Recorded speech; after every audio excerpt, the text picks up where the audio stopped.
Hello everybody and welcome back to the Rich Life. Spring is officially here, despite what many of us saw on the East Coast this week, right?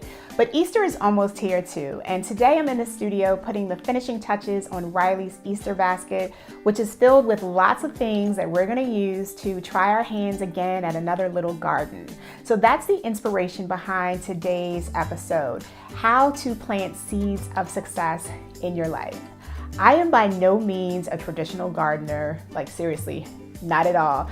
But one thing I do know a whole lot about is planting seeds of success in my life.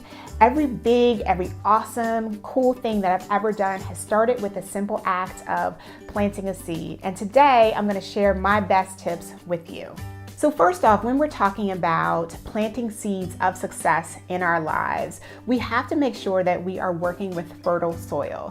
There's so much negativity in the world that we have to create this sacred space of optimism and positivity where we can really nurture those seeds. And maybe that means that not everyone in our lives can be part of this process, because some people can't understand, the underground process. They don't really comprehend our dreams, our ideas until they're above ground, and that's okay. And so maybe you wait until they are above ground to share, but make sure that no matter what, you are working with fertile ground, you're protecting your seeds in a sacred space. The next step in the process is making sure that you're working with the right seeds. So what does that mean?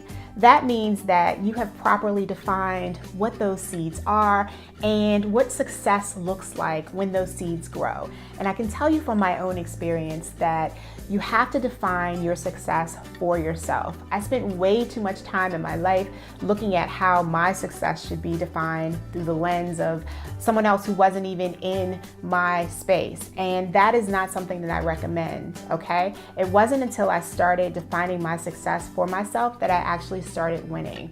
And I also will say it's very important to stretch yourself beyond your comfort zone.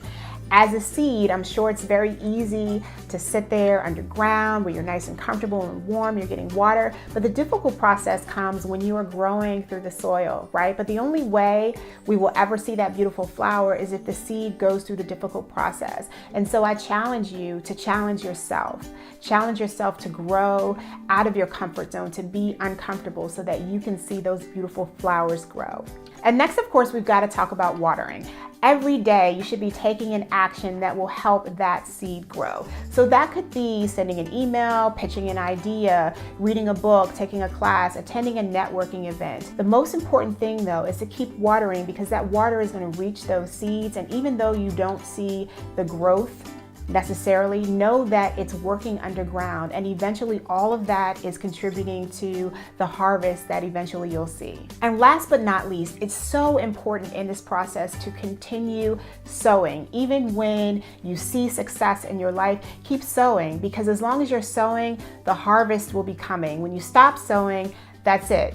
Right? So we have to keep going. We have to keep sowing into our ideas, sowing into our passions, and also sowing into other people. Because so many of us talk about the importance of finding mentors, but it's equally important too to be a mentor, to reach back and help someone who's coming up behind you, even when you don't feel like you have it all together. And trust me, that happens to me a lot.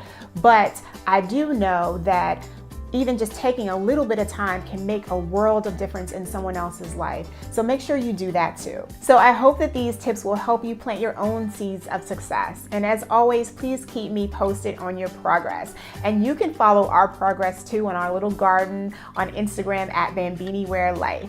And I hope that you will subscribe too, so that you can stay up to date with all of the latest. We're gonna take a little bit of a break next week in observance of Easter, but we'll be right back after that. Until then, you can feel free to binge watch any episodes you've missed. I look forward to seeing you guys next time. Take care, everybody.